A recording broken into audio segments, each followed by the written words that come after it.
Welcome back to the High Value Man Conversation. This is episode 39, and this is the third in the three-part series on Take a Lap. So this series, we've been talking about if you have been doing the same thing and getting the same results. You're in deja vu land, Groundhog's Day. You got laps in the desert. You're facing another very familiar situation. First part, we talked about the purpose, how to redefine your purpose so you really extract the lesson in learning, the revelation, so you don't have to repeat. If you don't get the revelation, you always repeat. In the second part, we talked about the foundation of faith, how faith is so essential to really help rebuild you no matter where you are. You got to be able to take that first step.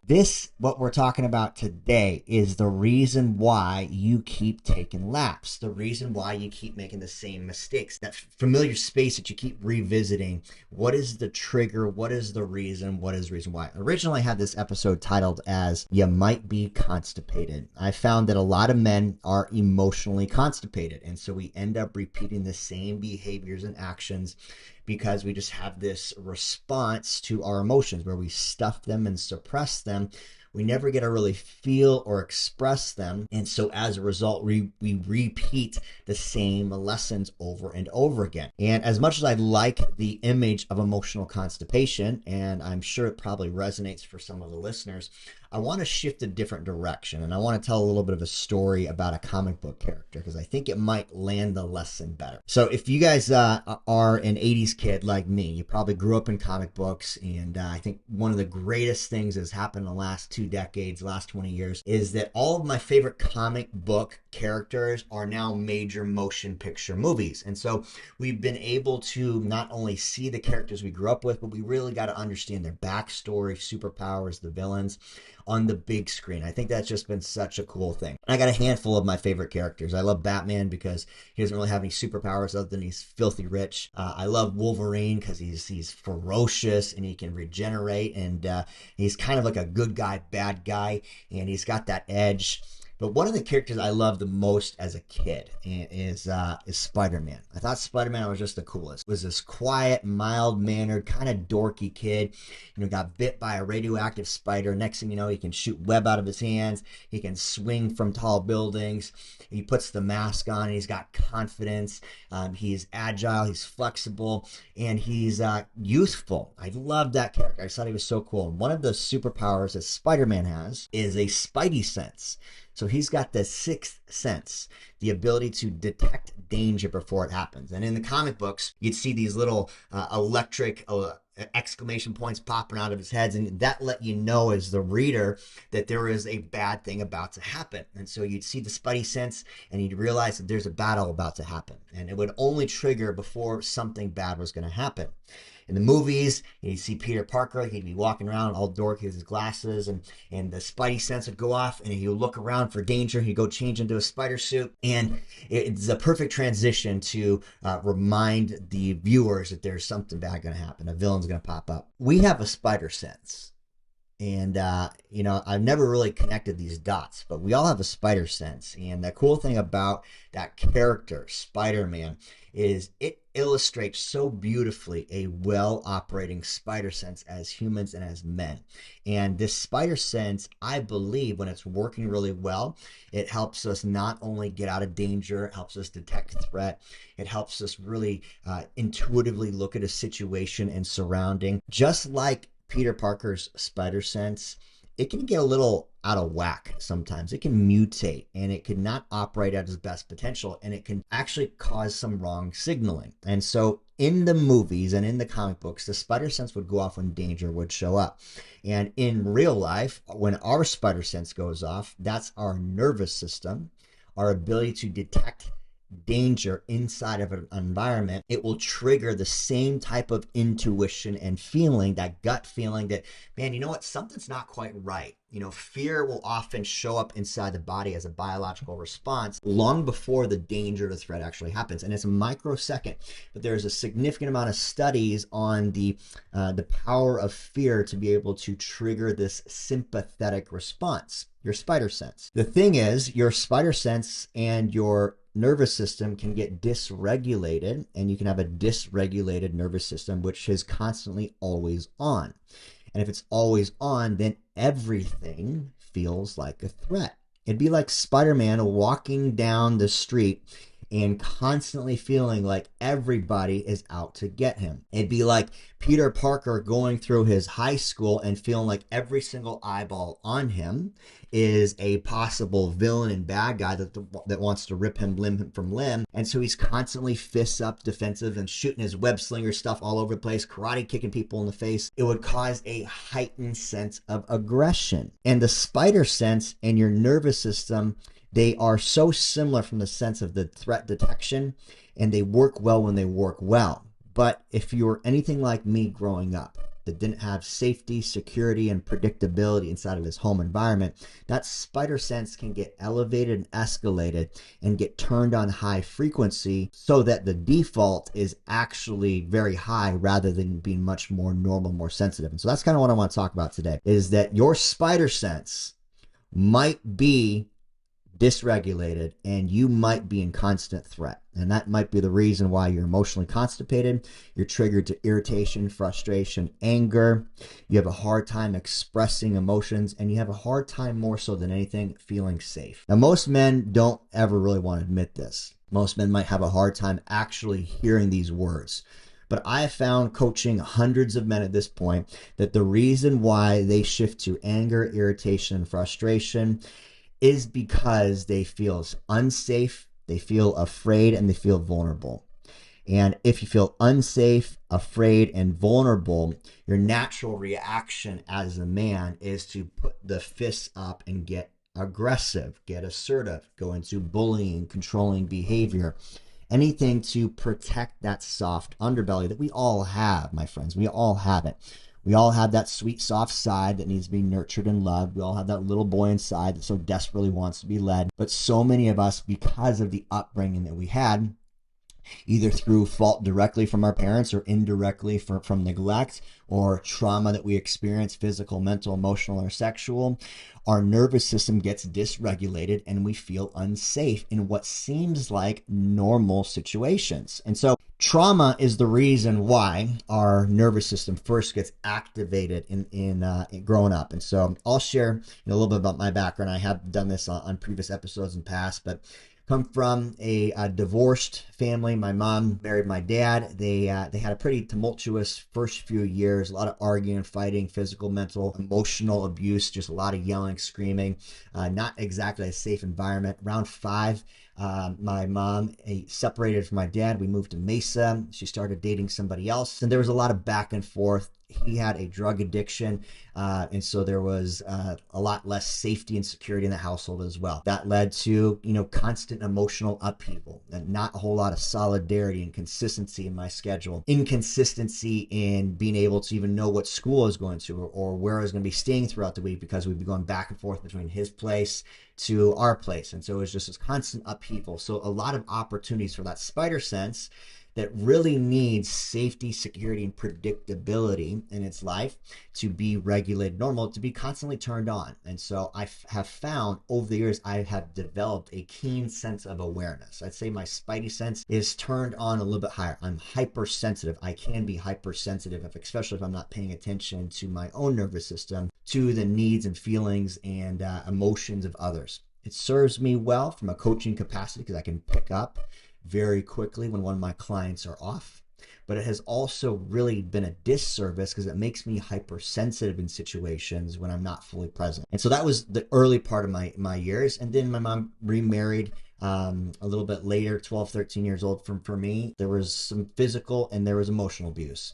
And so this was, a lot more her, a lot less on me, but it was still that constant state of, man, I don't feel safe. And if that mimics at all your experience growing up as a young man, and if you throw on top of that any other abuse, sexual abuse, physical abuse, emotional abuse, neglect, being alone, being neglected, on top of it, you've got a nervous system that is constantly looking for safety and security that is heightened because it's looking for the next threat. And if you're always looking for the next threat, guess what? You're going to find it. you're going to find the fight. So bringing it back to Spider-Man, if he is constantly stimulated with this hypersensitive spider sense and he's got his fists up and he's walking around, he's not able to be present. He's looking for the danger constantly. And if your head's always on a swivel looking for constant danger and threat, the way somebody looks at you, the way somebody talks to you, if somebody doesn't respond in a certain way, if somebody brushes by you, bumps you in the shoulder, you're going to be looking at all those as a potential threat. And so your nervous system, your spider sense, and your biological response, your stress hormones, your fight, flight, or freeze mechanic is going to be constantly dumping your body with this stress response. And so from a chemical standpoint, you're actually thinking from an impaired standpoint. You're always going to be on a chemical edge looking for aggression. And so you don't really get to relax. And so you got this spider sense just like wired, like you can't even control. And so it'll lean you towards the more assertive, aggressive, much more dominant ways of communication as a default. And so your default will be aggressive. And this is the reason why I believe so many men who have unhealed trauma from their past default to anger, irritation, frustration, rage, and vices to deal with their constant state of dis-ease, distress, always dissatisfied. They're always not happy. They're always irritated, and they're very quick to lose their temper. So I think about my own past, my own history, growing up in a household that was less than predictable. Let's say that. You need a predictable environment to have a healthy nervous system. You need a predictable environment to have a healthy, well-operating spider sense. And I didn't have the most predictable environment. The lack of predictability creates a heightened sense of nerves. And so that heightened sense of nerves feeds into your nervous system, which is your sympathetic response to stress inside the environment, which triggers your cortisol, adrenaline, and your stress chemicals, which means you're going to be a little bit more on edge. If you live on edge from not only your youth, and then you're stepping into your adolescence and teenage years, 20s and 30s, with this fists up mentality that I can't trust people, someone's going to leave me, someone's going to physically, mentally, or emotionally abuse me. I always have to fight for what I want. I always have to fight to use my voice.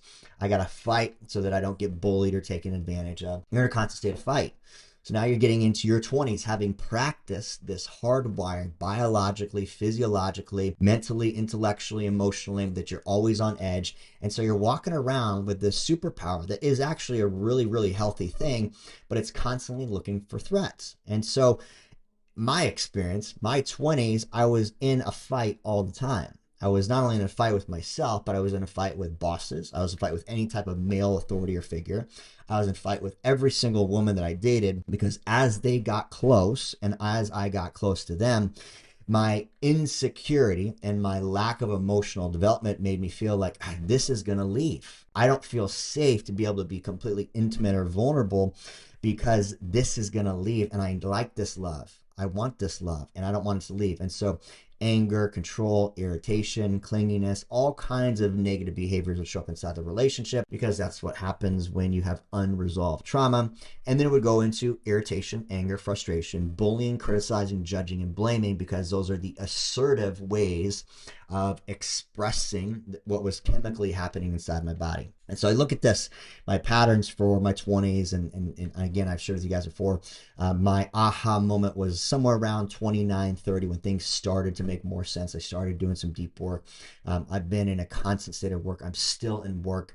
I still constantly have to really, really focus on my nervous system, to be hyper aware of my hypersensitivity, to be conscious of how I'm feeling internally, to pay attention to why it is so easy to go to irritation, anger, frustration. But what I have found through this deep dive and discovery is that I'm not alone in this. I'm not alone. There's a lot of men out there that are struggling with irritation, anger, frustration as their first, primary, and only response to any number of feelings. The problem, and for many reasons, the problem why this is such a big problem is that it is widely supported in a lot of our culture. A lot of our culture says that men do not need to express their emotions. Men don't cry.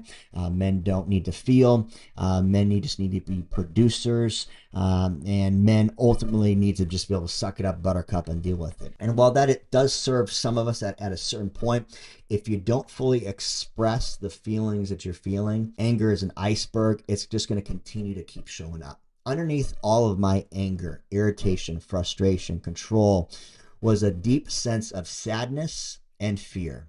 Sadness and fear, which I had to allow to come to the surface, to feel the sorrow, to express the emotions, to talk through it, to reframe it, to reprogram it, and to remind myself that I'm safe. I had to give myself the cognitive benefit that I didn't have back when I was young and talk myself through the situations that made me feel unsafe. But first, I had to start identifying the moments that created that anxiousness.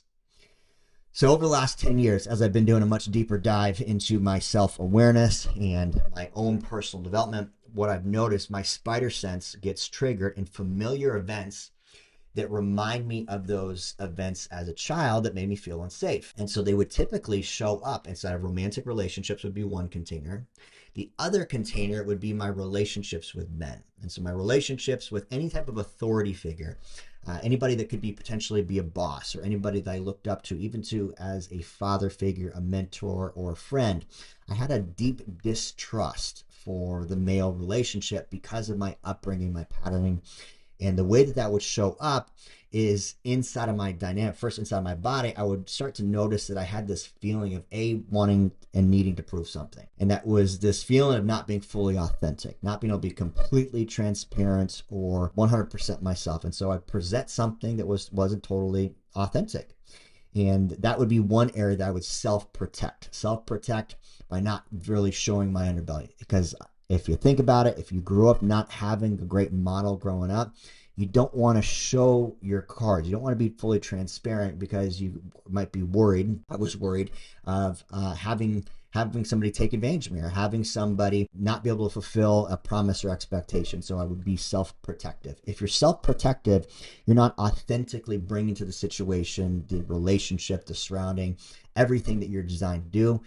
And so you end up showing up as a chameleon. This is where the nice guy syndrome, you heard me talk about this before. Pam is the passive aggressive man. No More Mr. Nice Guy was a book written by Dr. Glover 25 years ago. And that was one of the books I read right around 29, 30 that was pivotal in my personal development. I realized, oh my God, I'm hiding who I am in so many situations and surroundings. I'm hiding it because I really feel afraid. I feel afraid. Once I created some awareness around this fear that I had with relationships with men and fear that I had in intimacy in my romantic relationships, I was able to address the fear. And you address the fear in two parts. One, cognitively through a coach, a mentor, having someone talk through some of the limitations. But number two, you work through the fear in the moment when the fear shows up. And this is what I want to get practical and tactical with you guys about. The last episode in this that we talked about in taking the laps in the desert, I talked about a breathing mechanic, God breath. God breath, the first part of it, the G is your fast and rapid, your sympathetic response, your go breath. It's when you're breathing like this. Your heart starts to race a little bit, or maybe you're holding your breath is short and shallow. That triggers your sympathetic response. That turns your spider sense on high. You have to be able to recognize that from a physiological standpoint, because that's the beginning of fear. When fear shows up from a trigger, whether it's environmental or it's memory-based, it's actual or it's intellectual, it's emotional, or it's just an experience you're dealing with and it's actual relevant fear, you're going to start to notice that your physiology changes. Your physiology is first going to go to fast and rapid. It's your fear response, the go and the God breath. If you can start to identify what it feels like in your body, palms might start sweating, you might feel cold and clammy, tunnel vision, or negative self-talk, negative thinking, aggressive thinking. You're unable to really focus. You've lacked clarity. You're typically more likely in an adrenalized state, a fear-induced state that you have produced because of old memory and old linkage, because of the way somebody looks, the way that someone is talking to you, because of an old past trauma, something that reminds you about something that you haven't thought about in so long. But in that moment where you feel the fear, you start to feel the familiarity, whatever it feels like in your body, heaviness in your chest, heaviness in the back of your neck. When you start to feel that, it's in that moment that you need to start practicing the next next order of breath. And so God, remember that God made us dependent on this invisible thing, our breath. And if you realize that in those moments where you're feeding the physiology of fear, you shift over to order breath. Order breath is the 4 by 4 by 4 by 4. Slow, controlled, breathe in for 4 seconds. Hold it for 4 seconds. Exhale for 4 seconds. And hold for 4 seconds. This will start to dissipate some of the adrenaline, the cortisol, and that stress response. Do this for 2 or 3 minutes when you feel the fear come up. And then you down-regulate your nervous system, the down breath, that God, down-regulate. You start to activate your parasympathetic response. This is going to be a rest and relax. This is going to turn down your anxiety, turn down your nervous system, and activate a slower way of thinking. So you can actually be present and really look and observe what's in front of you and cognitively decide, is what's in front of me a true threat? Or is what's in front of you reminding me of something that happened back then? And if you can start identifying that in the present moment, you can start to create a new future. Otherwise, and I'm going to bring this whole story together, otherwise you take laps in the desert.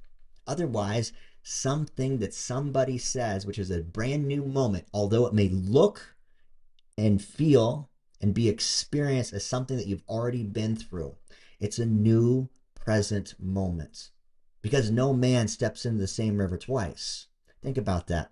We're always constantly evolving as men. The river is always changing. Life is always changing. So this new present moment, if you bring yesterday's garbage into it, you bring yesterday's mindset and toxic self-belief and old pattern behavior, and you bring yesterday's trauma into today's present moment, you miss out on the beauty of being able to create something new. And so don't bring yesterday into today simply because it's built into your biology from your old past burdens and hurt.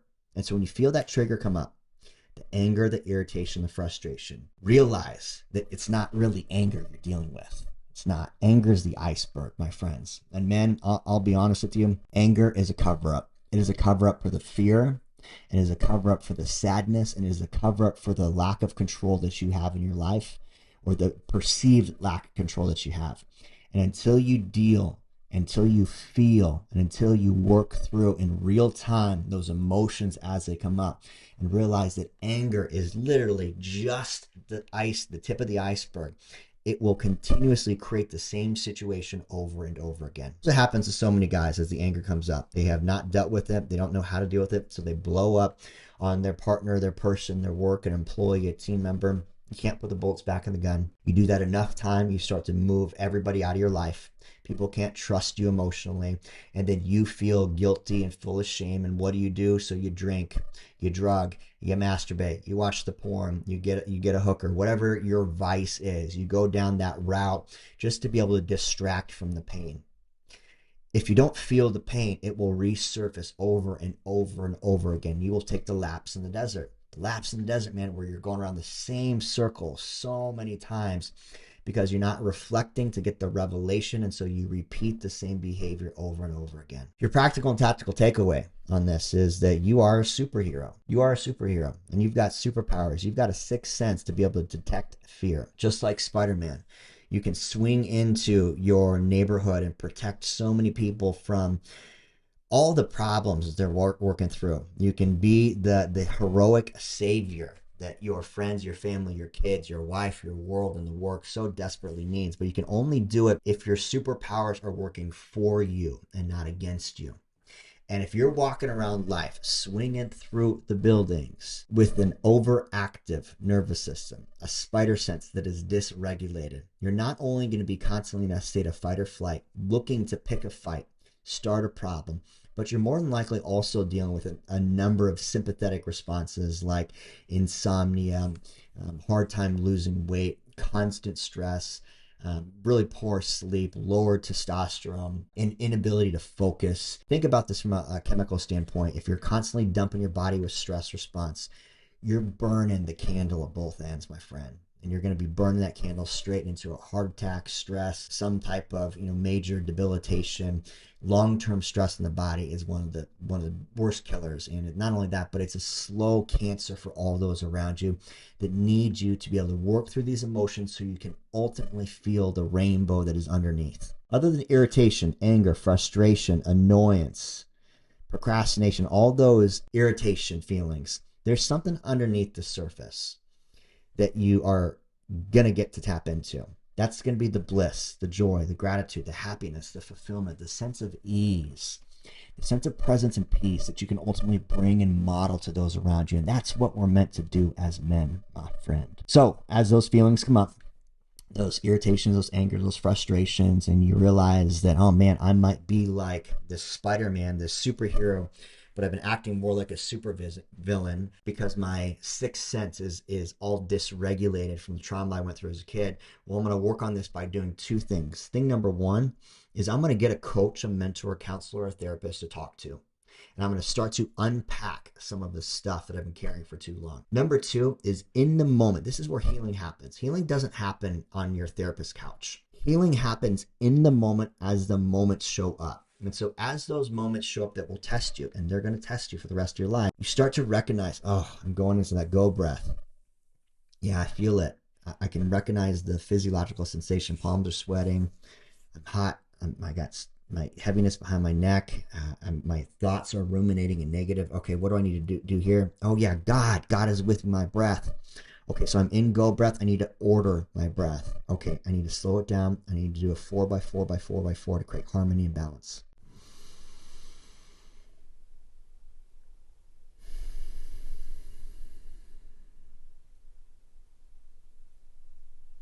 Down regulate my breath. I'm going to breathe in for 2 to 4 seconds.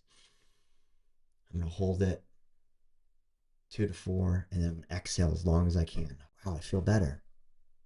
Now I'm going to approach this present moment with patience and love as the mature masculine example that I needed as a kid. I'm going to be the change that I needed as a young man.